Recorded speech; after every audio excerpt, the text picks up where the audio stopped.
Бұл аңыз телефондардың көбеюінен байланысқа ұшыраған.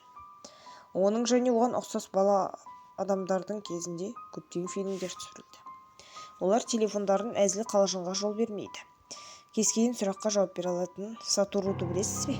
Оған қоңырау шалу үшін сізге ұялы телефон, ақылы телефон және 10 ендік монета қажет. Алдымен сіз таксофонға тыйым салып, ұялы телефонға қоңырау шалуыңыз керек. Олар байланысқа шыққанда сіз таксофонға Сатуру-кун, Сатуру-кун, егер сіз осында болсаңыз, маған келіңіз деп айтуыңыз керек. Осыдан кейін 24 сағат ішінде Сатуру-кун сіздің ұялы телефоныңызға қоңырау шалады. Әр кезде ол өзінің қайда екенін айтады. Бұл жер сізге жақын әрі одан сайын жақындай береді. Соңғы рет ол айтады: "Мен сенің артыңдамын." Сонда кез келген сұрақ қоюға болады. Ол жауап береді. Бірақ абай бол. Егер сен артқа қарасаң немесе сұрақ ойлай алмасаң, Сатуру-кун сізді өзімен бірге рух әлеміне алып кетеді деген бар екен.